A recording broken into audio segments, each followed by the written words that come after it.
Hello and welcome back to the Utah CTO Show. I'm Brett and I'm here with Chris. Hey guys. And today we have the pleasure of interviewing Russ Young, who is the CIO at Celtic Bank. He has a lot of experience in engineering and VP experience as well for the last 10, 15 years. So, Russ, thanks for being with us. It's awesome to be here. Thanks, guys. Yeah. Well, let's go ahead and get started. You know, you said that you have the background, you have kind of that background in software development. How did you get started there? Well, growing up, I was in a very low-tech family, right? We had no computers, no programming. But when I got to BYU, I was taking physics and chemistry and all the science classes. And I took some programming classes and fell in love and loved. I learned Pascal, and learned C and assembly and all these languages, and I just loved, solving problems. And so I switched to computer science, and it just took off. I just loved it. So I got a degree in computer science, started my career as a software engineer, and honestly, I thought I was going to be an engineer for 40 years and just have a great life. And it didn't take a lot of time, and I started realizing, software engineering is great, right? But there's a lot to it. You need managers, you need project managers, you need leaders. There's a lot to doing it right. And what I found out is I was really good at leading teams. I was really good at helping other people get their work done and do it well. And so kind of over the course of my career, I got kind of pushed just naturally into these leadership roles as they became available. And I loved it. And I remember vividly to this day when I went from part manager, part developer, and I crossed the line to the dark side. Yeah. Right? And I went to the dark side and I said, all right, I'm full-time manager now. Yeah.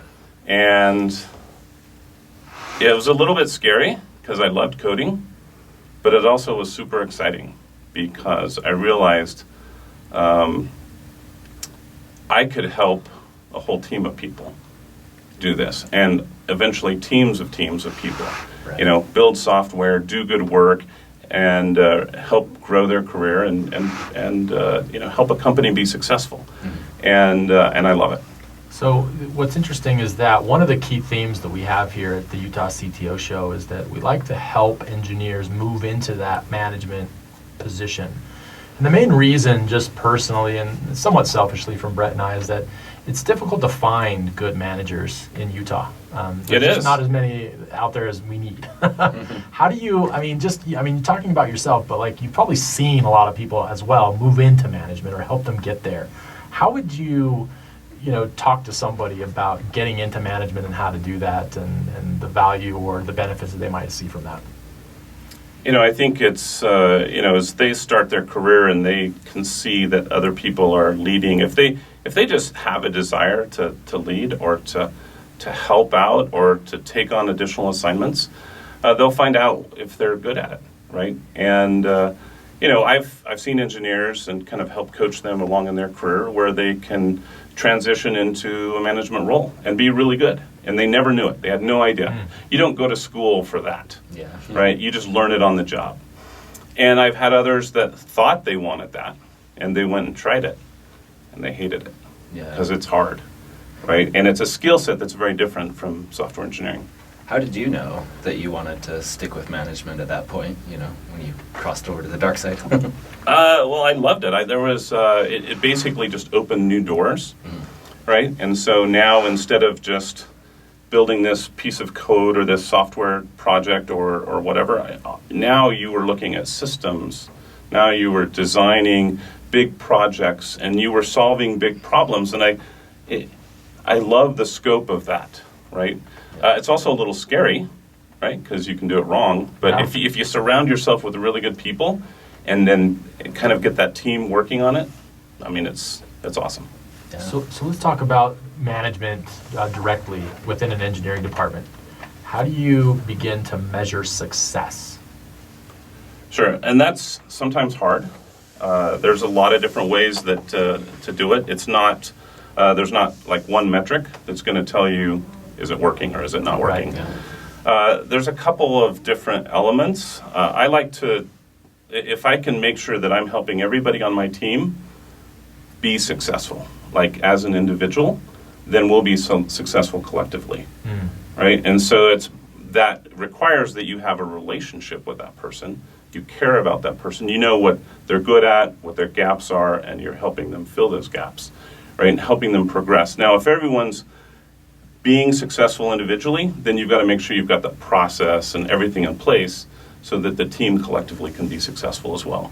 And then you just look at things like retention, right? Retention is a metric that's really important, because if you're retaining your team and you're recruiting new people and you're actually getting your team to bring you resumes, right? You're doing it right. Yeah. Because they want all their friends. They want their friends to be there. They want their friends to be there. Yeah. But if you have an opening and nobody gives you a resume, you got a problem, right? Or if you've got people leaving for another job, right? And so retention, I think, is a big issue. Do you ever get the question from senior leadership? I certainly it's from you as well. But like when you think about the board and their needs and the company need to make money, the question that I've seen where it gets really challenging is, we're spending a lot of money on engineering.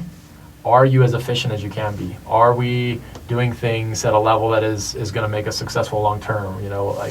How do you? I know that's a little bit more kind of diving into the success of the department from a business perspective, but you mentioned all the soft skills. If there's a little bit more from kind of that hard side, how would you describe that, and how do you deal with that side of it? Well, absolutely, right. It's not just if everybody's happy. You've actually got to get work done, and you've got to make money along the way. And I think the key there is kind of proactively managing your backlog and prioritizing projects and making sure that you're doing the right thing, and then once you pull it in and get a team working on it, that you do it the right way, right? I think I had experiences as a software engineer where we worked tons of overtime, super hard. We're getting a project done. We slaved, for a 6-month project. We got it out there, and then somebody said, okay, we're not going to do that. Yeah. And it was just demoralizing as an engineer, because you're like, hold on, what? That was actually a good piece of software, but it was the wrong thing. And so what I realized is, if we would have been working on the right thing the whole time, it would have been so much better for the company. And so getting myself involved in the business, so meeting all the key stakeholders around the business, making sure that I understand what they're doing, what they need to do to be successful, and then figuring out a way to help them be successful. Because if I can make all of them successful in their organization, well then we're going to do the right stuff. We're not going to do the wrong stuff. Yeah, for sure. So, along with measuring, your, I don't want to say subordinates, but coworkers' success is one thing. But as far as kind of your own personal success, how do you make sure that you're doing that? Like, what problems have you had to overcome, maybe in your career as a manager? No, that's a good question. The one that came to mind first is figuring out how to achieve a work-life balance. It's hard. Like as a software engineer, you have deadlines, so you're working overtime, you got nights, you got weekends, and you're putting all this time and effort into it. And so, your time at home gets squeezed a little bit, right? And so I would often find early in my career that work-life balance was out. It was off. And then I started working on my master's on the side, and so it got even worse, right? And so it taught me that I had to really prioritize my work. I learned, because I always wanted to get everything done before I went home, and I realized you're never going to do that. Yeah. But I can focus on what's most important that I get done today, and get that done. And knowing that everything else wasn't going to get done was okay. Yeah. And that's been really helpful for me in my career, because, I have a family, I've got kids, I've got a wife, and, they need your time and attention as much as work, right? And so I just make sure that when I'm at home, I'm at home. I don't drag my work home. And when I'm at work, right? And I'm focused at what I'm doing. Do you find yourself prioritizing the things at home as well? Like, what's the most important thing here? Oh, absolutely, right? You've only got a finite amount of time, with your wife or with your kids or whatever you're doing, and you got to make sure it's the most important thing. but you also need a little time for some fun and, Yeah. some off-the-grid, unscheduled time out in the mountains or up on the lake. And with your team too, right? I mean, with everybody that you interact with, I think it's valuable.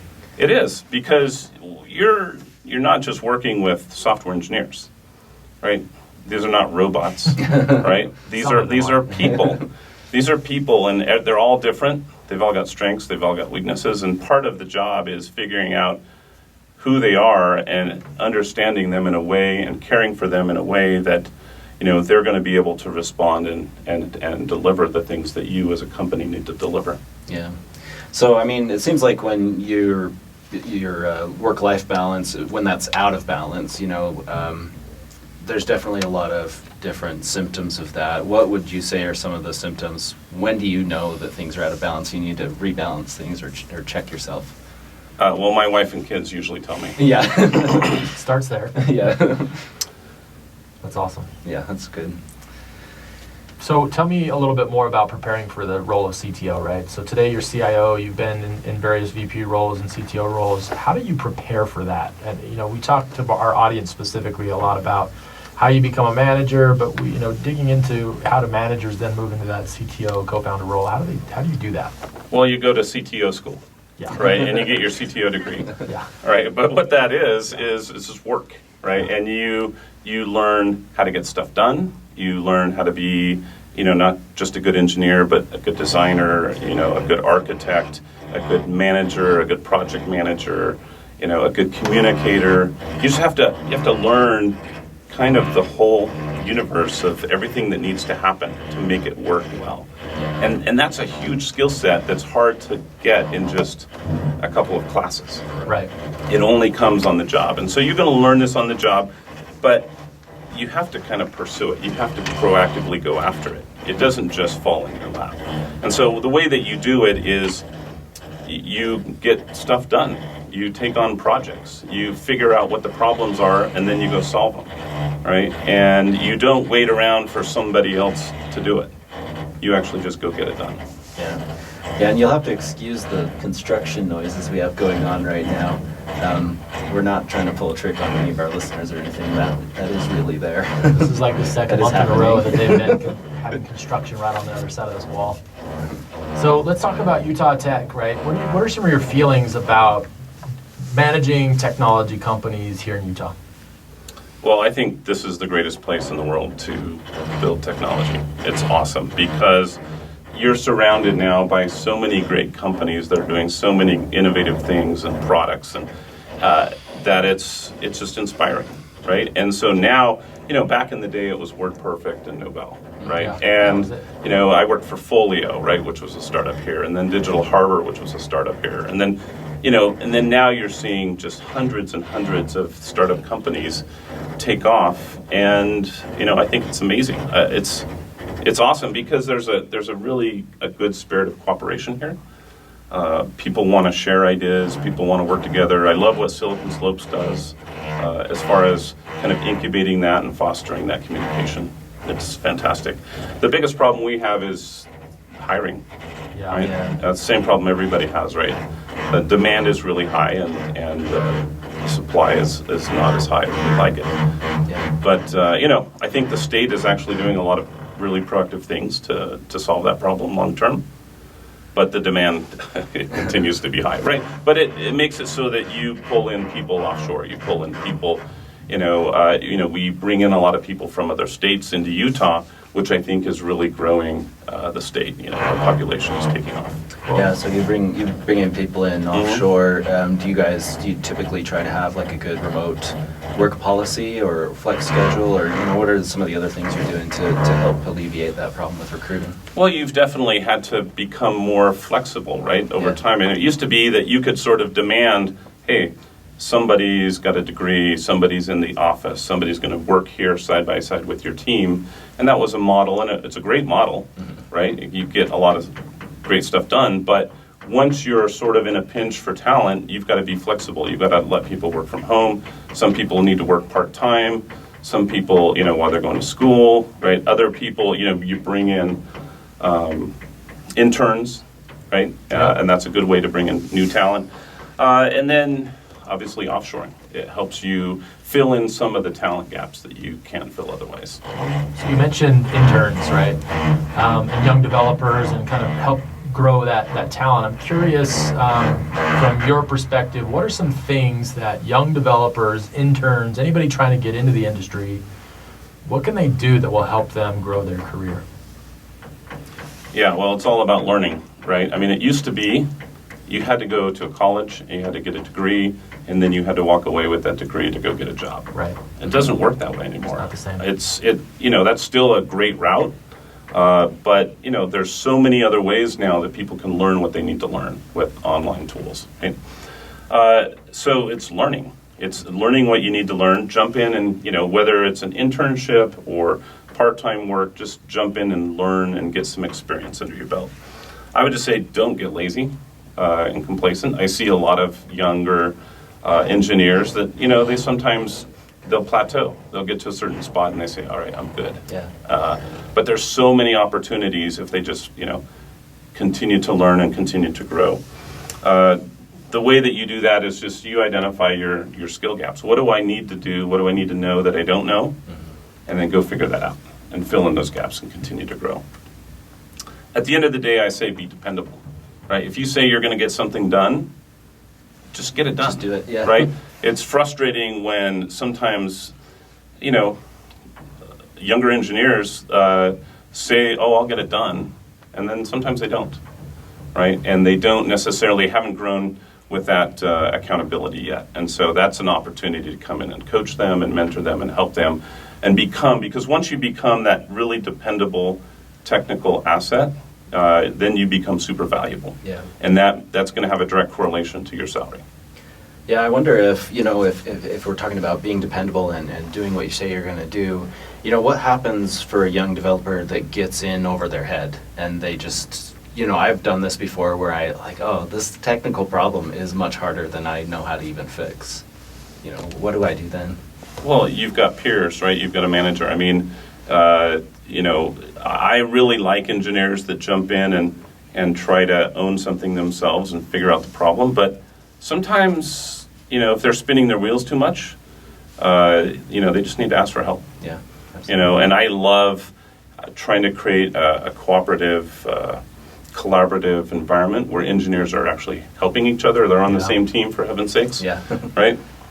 Don't be afraid to admit when you're kind of. Right. No, and Yeah, exactly. it's okay to fail. It's okay not to know, right? And sometimes, I remember my first programming job. I was terrified, right? Because I didn't know very much. I didn't have any experience. And I was afraid to raise my hand and say, I don't know this. But how else are you going to learn? Yeah. Right? Yeah, that's exactly what you have to do. And just recently was reading a little bit in more detail the Google study that they did internally about the most effective teams. And, they actually study everything about their engineers and the different teams that they have, and they were trying to figure out what was it that made successful teams successful. And the one major difference that they noticed was that the manager provided a psychological safety to the team, right? And that was the biggest thing that really indicated whether a team is going to be successful or not. Absolutely. They've got to feel safe. If they don't feel safe in your work environment for whatever reason, they're not going to be their best. They need to be in a spot where they can be creative and get work done. And if they're always looking over their shoulder, it's not going to be effective. Well, yeah, that means failing at times, right? And admitting the failure, or at least just going through it and understanding you can do something different.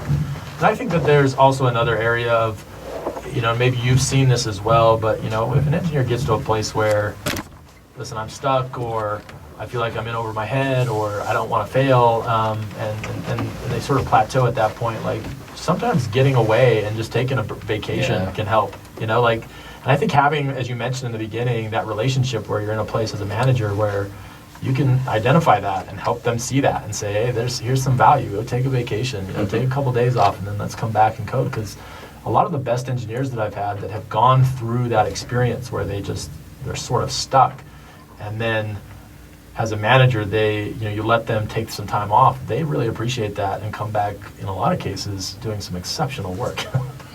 Yeah, that's exactly right. It's really different than most jobs. Most jobs, like, you have to clock in and you have to clock out, and you You have to, the more hours you're in your chair, it means the more work you're getting done. Yeah. But it's not necessarily, it doesn't work that way. I had an experience where I was working on a really hard problem and I was up late and I was really having a hard time getting it done, right? And I decided I would take the next day off because I just was spinning my wheels. And so I went for a hike, sitting there thinking up in the mountains, and all of a sudden it all came to me. Exactly what needed to happen, and I bet if I was at my desk at the office, it wouldn't have happened. Right. And so I've had it where, something will come to me, in the shower or just when I'm watching a show or taking a run, whatever it is. I don't need to be at my desk, right? My mind is always working. Your mind's working on it in the background. Yep, Yeah. it is. It's a background thread, and it's finally figured it out. Yeah. Well, I love that story so much. Russ, thank you so much for being here with us today. This has been an excellent interview, and really appreciate you taking the time. If anybody wants to get a hold of you, they want to work at Celtic Bank, want to work for you, how can they get a hold of you? Sure. Just reach out on LinkedIn, or go to CelticBank.com. We've got openings. There's a lot of exciting things going on there, and I'd be happy to talk to you about it. Awesome, thanks. And we just want to remind everybody that we're on Instagram. Please find us, follow us, as well as if you're listening to the podcast and you're rating us, please share this with your friends and those other people that might be interested in the things that we're sharing and things that we're doing. So again, thanks, Russ. Appreciate it, and thanks again for listening. Awesome. Thanks, guys. Thanks.